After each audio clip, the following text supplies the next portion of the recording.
Hello, hello students. Now, in this video, we are going to do our next topic, work energy theorem for variable forces.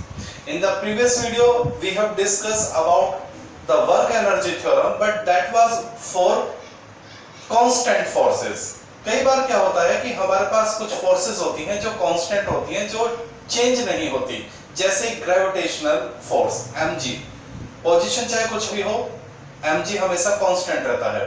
लेकिन कई बार हमारे पास कुछ variable forces होती हैं जैसे friction, वो चेंज होती रहती हैं।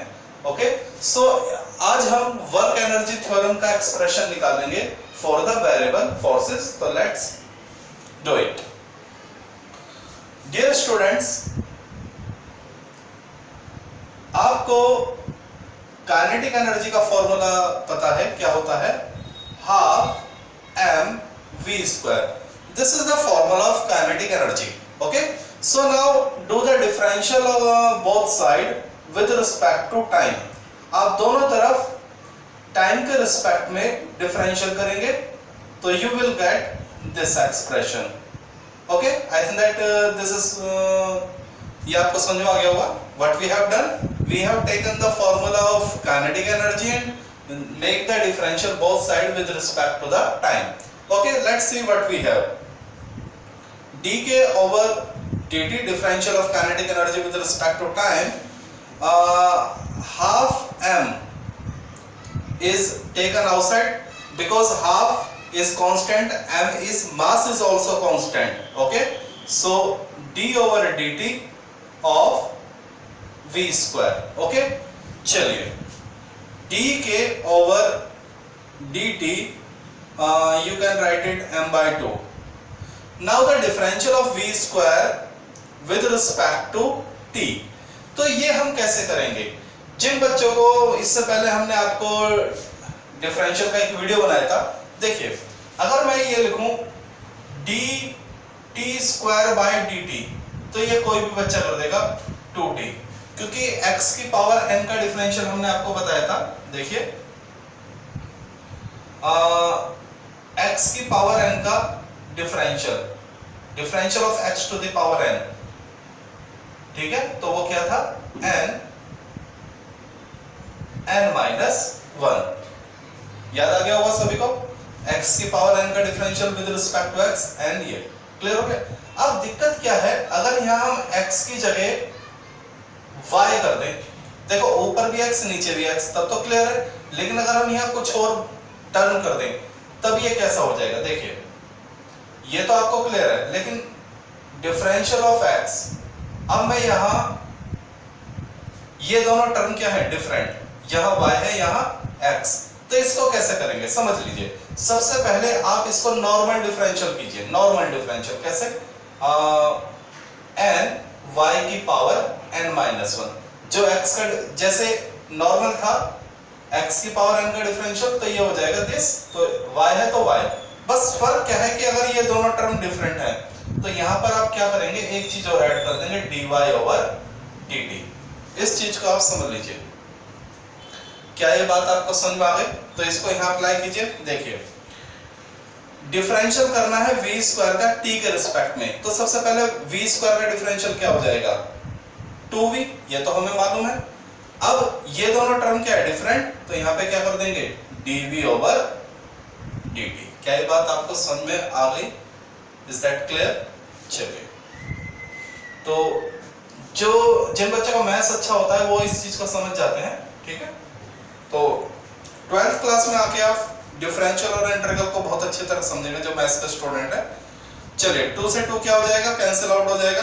तो differential of kinetic energy with respect to time is equal to mv dv over dt। देख लीजिए, यहां आपको, यहां तक आप देख लीजिए इसको, फिर आगे बढ़ते हैं। So I think that you have done यहाँ। ओके, चलिए आगे बढ़ते हैं। प्यारे बच्चों, कुछ आपको थोड़ी सी बात बता देते हैं, देख लीजिए।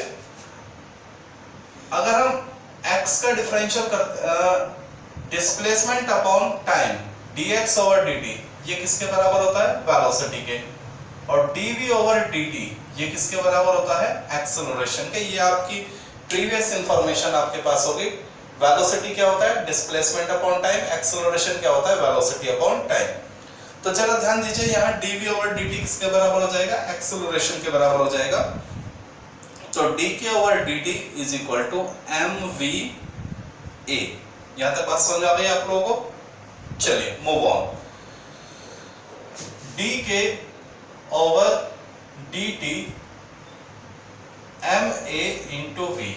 हमने मास और एक्सेलरेशन को एक साथ ले लिया है, और आपको मालूम है मास और एक्सेलरेशन का जो प्रोडक्ट होता है वो किसके बराबर होता है? फोर्स के बराबर होता है। ओके चलिए, dk over dt is equal to f। Velocity किसके बराबर है? dx ओवर dt के बराबर। वेलोसिटी किसके बराबर है? dx over dt। दोनों तरफ से dt कैंसिल आउट हो जाएगा, तो dk is equal to f into dx। देख लीजिए यहां तक आपको बात समझ में आ गई? ओके, अब आप क्या करेंगे? Apply integral both side. Apply integral both side, दोनों तरफ इंटीग्रल अप्लाई करेंगे तो integral dk is equal to integral f dot dx। Is that clear? चलिए, तो यहां इंटीग्रल है किसके? यहां इंटीग्रल किसका हो रहा है? काइनेटिक एनर्जी का। तो यहां लिमिट किसकी आएगी? काइनेटिक एनर्जी की, इनिशियल और फाइनल। और यहां इंटीग्रल किसके रिस्पेक्ट में हो रहा है? x के। तो यहां लिमिट भी किसकी आएगी? x की, इनिशियल और फाइनल। तो ये आपका एक्सप्रेशन आ चुका है, देख लीजिए। इंटीग्रल dk किसके बराबर होगा? मैं कई बार आपको बता चुका हूं, इंटीग्रल dx x होता है, इंटीग्रल dy y होता है, इंटीग्रल dz z होता है, इंटीग्रल dp p होता है, इंटीग्रल dk क्या हो जाएगा? k के बराबर हो जाएगा। डिफरेंशियल वाले वीडियो में एक वीडियो आपको पूरा डिफरेंशियल का कराया था आपको, उसमें मिल जाएगा। तो इंटीग्रल dk प्यारे बच्चों क्या हो जाएगा? k हो जाएगा, upper limit lower limit is equal to f dx और x की लिमिट इनिशियल और फाइनल। चलिए, तो ये क्या हो जाएगा आपको मालूम है?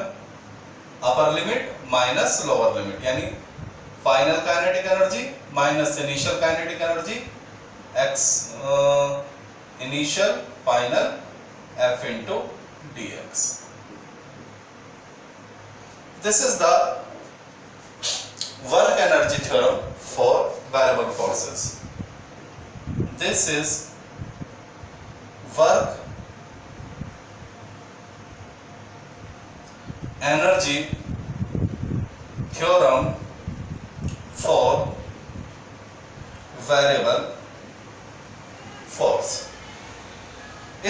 ये था हमारा work energy theorem for the variable force का प्रूफ। तो ये कई बार आप एग्जाम में आपसे पूछ भी लिया जाता है। तो देखिए, अगर एग्जाम में क्वेश्चन आता है वर्क एनर्जी थ्योरम का, तो एक बार क्वेश्चन को आप अच्छी तरह से देखेंगे कि वर्क एनर्जी थ्योरम अगर पूछा गया, अगर एग्जाम में क्वेश्चन है कि explain the state and proof work energy theorem, तो आप उसको कांस्टेंट फोर्स के लिए कीजिए। लेकिन अगर क्वेश्चन आ जाए state and proof work energy theorem, तो फॉर द वेरिएबल फोर्सेस, तब आपको ये करना है। तो एक्चुअली स्टेटमेंट तो दोनों का सेम ही है, चाहे कांस्टेंट फोर्स के लिए हो चाहे वेरिएबल फोर्स के लिए हो। वर्क एनर्जी थ्योरम का स्टेटमेंट तो सेम ही रहने वाला है, the work done is equal to the change in kinetic energy. हाँ, प्रूफ दोनों का थोड़ा सा डिफरेंट है। तो ये आप एक बार देख लीजिए कि एग्जाम में क्या पूछा गया है, वेरिएबल फोर्स के लिए या कांस्टेंट फोर्स के लिए, तो उसके लिए। चलिए, अब एक थोड़ा सा न्यूमेरिकल हम करते हैं, एनसीईआरटी का न्यूमेरिकल करेंगे, जिससे आपको और अच्छी तरह से वर्क एनर्जी थ्योरम क्लियर हो जाए वेरिएबल फोर्स के लिए।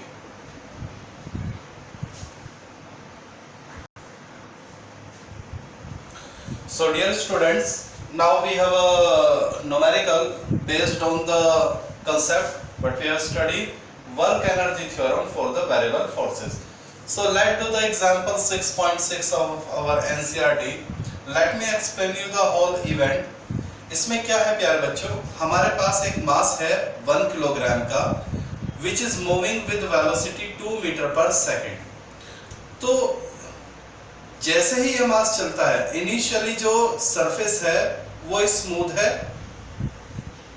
स्मूथ सरफेस,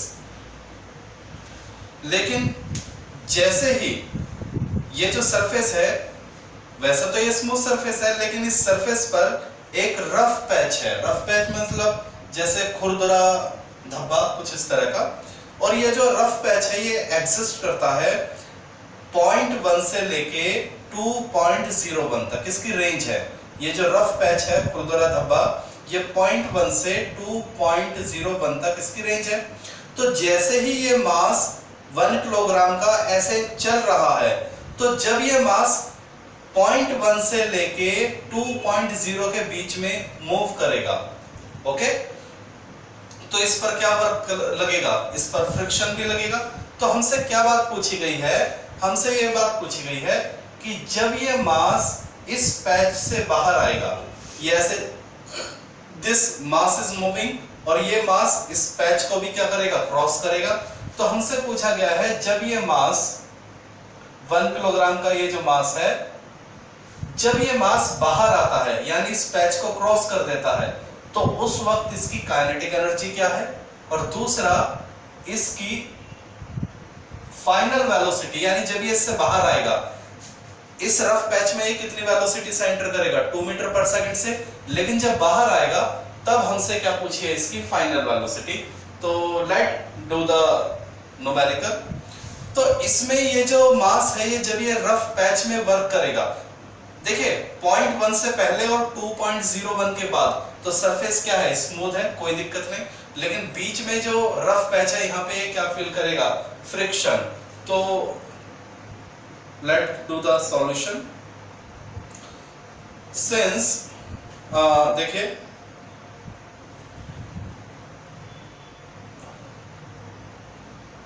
बिटवीन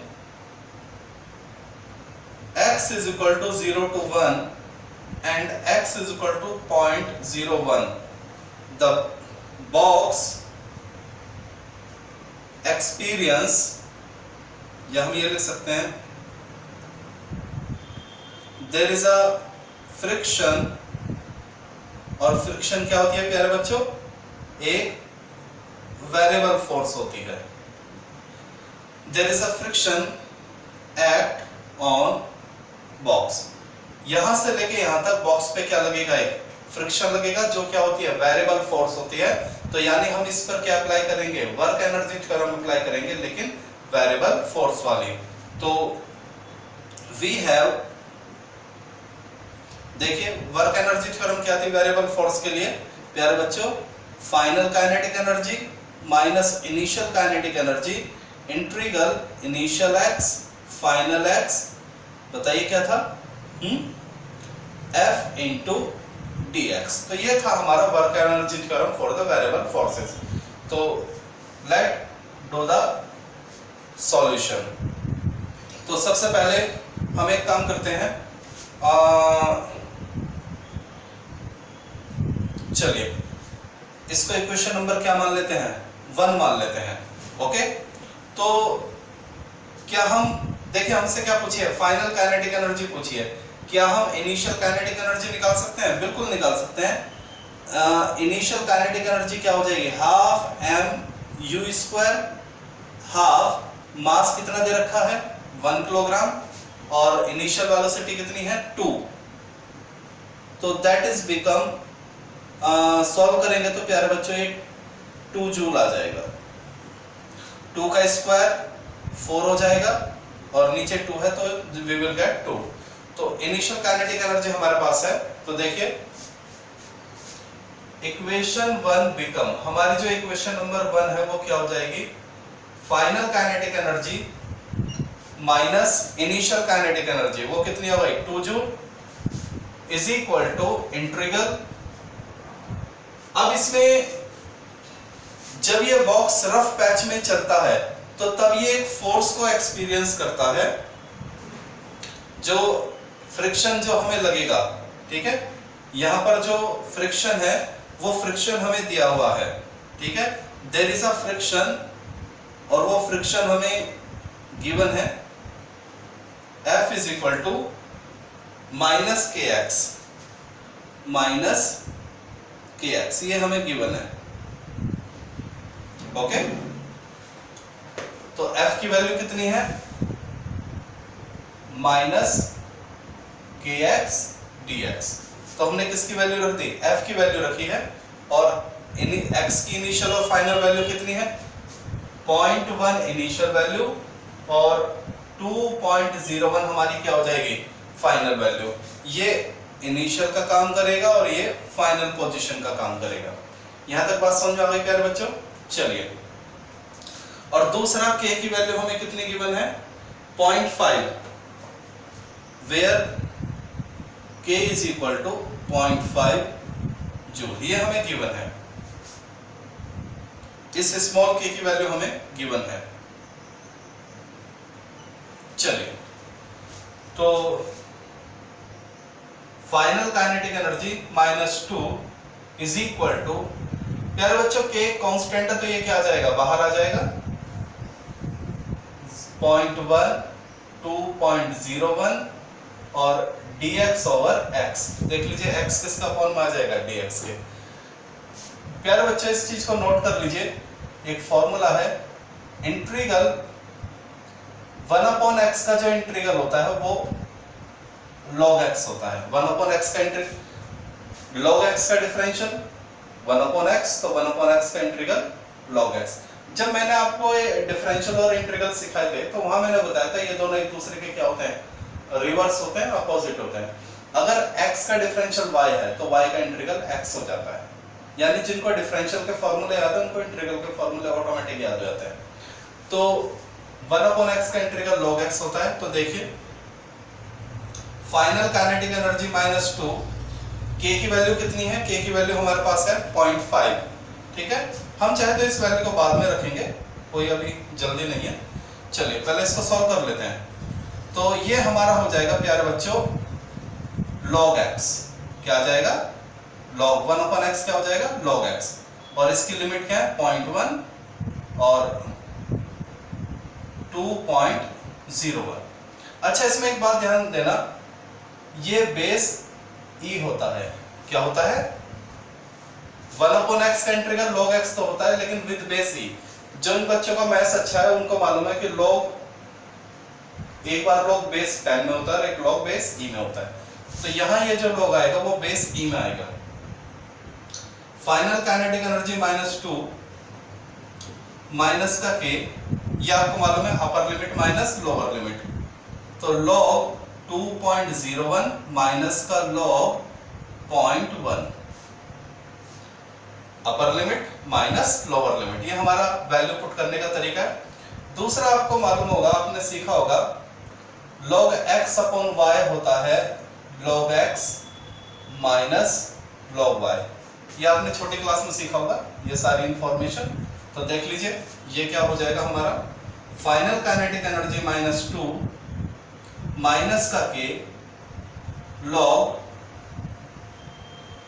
0.01 अपॉन 0.1, और ये क्या चल रहा है, बेस e में, ठीक है, बेस e। तो यहां तक बात आपको समझ में आ गई। चलिए, फाइनल काइनेटिक एनर्जी -2 माइनस का k, ये हो जाएगा log बेस e, डिवाइड करेंगे तो एक पॉइंट आगे चला जाएगा 20.1। यहां तक बात समझ आ गई? ओके, अब कैसे इस चीज को हम सॉल्व करें ये जरा समझिए। देखिए, यहां थोड़ा सा आपको सॉल्व करके दे, हम क्या करते हैं, 0.1 से कोई फर्क नहीं पड़ता, मैं आपको इसकी वैल्यू निकाल के दिखाता हूं। Let me solve the value, आपके लिए इसकी वैल्यू मैं आपको कर देता हूं, ठीक है। तो कैसे इसकी वैल्यू हम फाइंड आउट करेंगे, देखिए, log 20.1 को सबसे पहले मैं ले लेता हूं log 20, कोई फर्क नहीं पड़ता, ये नियरली इक्वल इसके हो जाएगा। log 20 को मैं लिख लेता हूं log 10, देखिए 20 को क्या लिख सकता हूं 10 into 2, और ये हो जाएगा log 10 प्लस log 2, क्योंकि ये रूल होता है, देखिए डिवाइड में माइनस हो जाता है और अगर मल्टीप्लाई है तो ये प्लस हो जाते हैं log x plus log y। क्या ये वीडियो में आपको दिखाई दे रहा है? Let me check. तो देखिए प्यारे बच्चों, log 10 की वैल्यू होती है 1, log 2 की वैल्यू होती है 0.3, तो ये आ जाएगा आपका 1.3। Okay, final kinetic energy -2, initial ये हो जाएगा माइनस का k, log बेस e को log 10 में कन्वर्ट करने के लिए हम 2.3 log बेस 10 20.1, e को 10 में कन्वर्ट करने के लिए 2.3 से वो कर देते हैं मल्टीप्लाई, माइनस का k 2.3 और log इसकी वैल्यू कितनी आई है 1.3। तो इसको हम यहां लेकर जाते हैं, ये आपने लिख लिया होगा, तो देख लीजिए फाइनल काइनेटिक एनर्जी -2, ये हो जाएगी वैल्यू माइनस के की वैल्यू 0.5 रख दी, और जब आप इसको सॉल्व करेंगे 2.3 को 1.3 से, तो ये वैल्यू आएगी 2.99, यानी नियरली इक्वल टू 3 ही ले लेते हैं हम इसको, ठीक है। तो फाइनल काइनेटिक एनर्जी -2, ये आ जाएगा आपका माइनस का 1.5, तो final kinetic energy 2 is equal to minus का 1.5, फाइनल काइनेटिक एनर्जी आपकी आ जाएगी प्यारे बच्चों 0.5 joule. This is your answer. दूसरा इसमें हमसे पूछा गया second part, what is the final velocity.